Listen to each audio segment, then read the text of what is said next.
यो मेरो पुर्ख्यौली घर बनाउने कार्यक्रममा हाम्रो 2 नम्बर वडाको वडा सदस्य पेटी ठेकदार ओ यहाँ हेर्न अब मेरो घर बनाएर पैसा कमाएर चुनाव लड्ने कुरो छ। यतापट्टि हुनुहुन्छ हाम्रो मेन ठेकदारको साथी धर्मराज अङ्कल।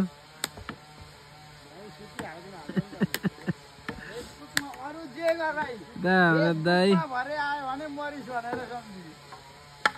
त फेमस हुन्छ जस्तो टिकटकमा भाइ। त्यहाँ फेरि चुनाव हार्लास् नि त्यहाँ गाह्रो राम्रो ला।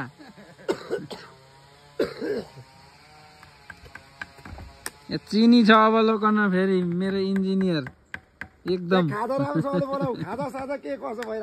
ओ कुकम्यान अन्तरे उसको अलिक बुझिँदैन तर ठिक छ कुकिङ चाहिँ। अनि काम पनि कुकिङकै लागि मात्रै ल्याएको होइन, एउटा ढुङ्गा उचालेको नि देख्दैन।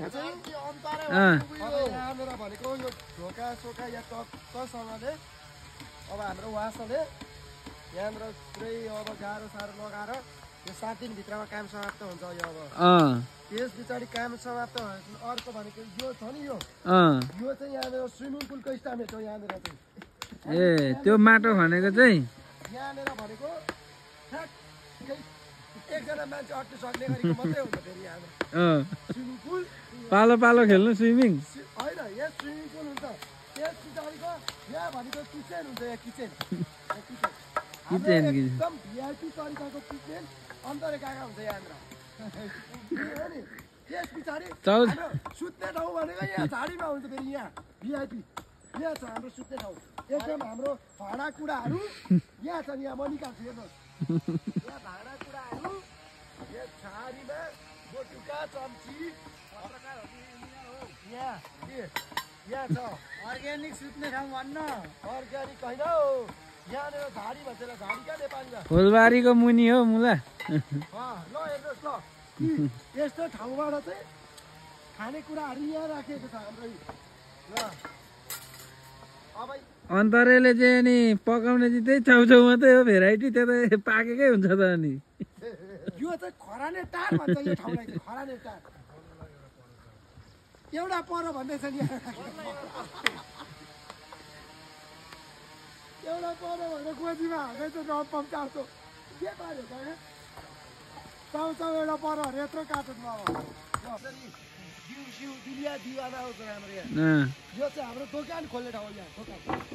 अनि के अरे यो होमस्टे हो नि त। होमस्टे यहाँ छ नि। यो देखिएको यो यहाँ चाहिँ हाम्रो टक्कसँग यो कालसेट पुरै व्यवस्थित तरिकाले राखिसकेपछि यहाँ हाम्रो एउटा सुत्ने ठाउँ हुन्छ आनन्दले। त्यही त होमस्टे।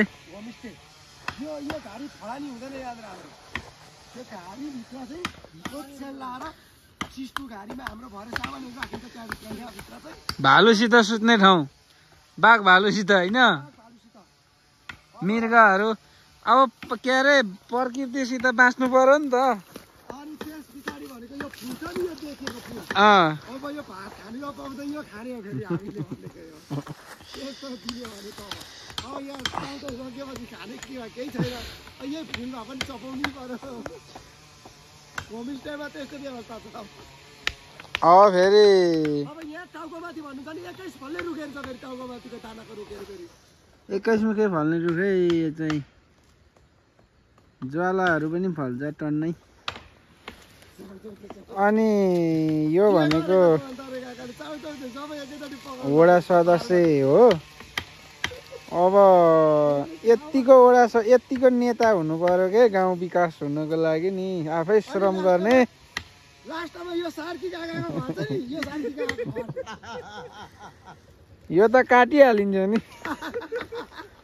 यतिको नेता भयो भने चाहिँ हुन्छ है। ओए सदस्य गाह्रो चाहिँ बाङ्गो नलगा है केटा, जे गर अरू। टक्क यो घरलाई चाहिँ मैले बनाएर एक तले चट्ट टिन लाउने, यहाँ मुनि कफी खेती गर्ने। अनि अब सरकारी मान्छेले चाहिँ घर बनाएपछि यो कुकले ल्याउमा नलाउने त विराट काका एकैचोटि एक कार्टुन खोजेर नि ग्रेभी दिनु लागेको 13वटा पकाउँछु भन्छ चिनी चिनी किङ नौवटा हालेछ नौवटा एकचोटिमा यहाँ घर बनाउने कार्यक्रम भइरहेछ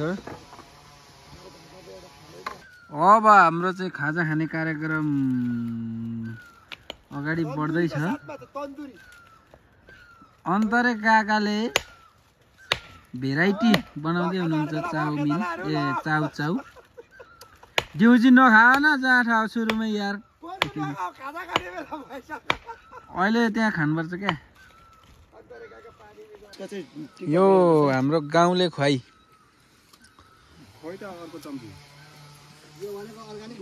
अर्ग्यानिक खुवाई हो यो अब भोक भोक लागेपछि विनोद चौधरीले यहाँसम्म बनाइदियो पकाएर खाइयो बाँकी अन्तरेले निराजनले पनि बनाएको भन्नु न भतिजले अन्तरेले नै हो यार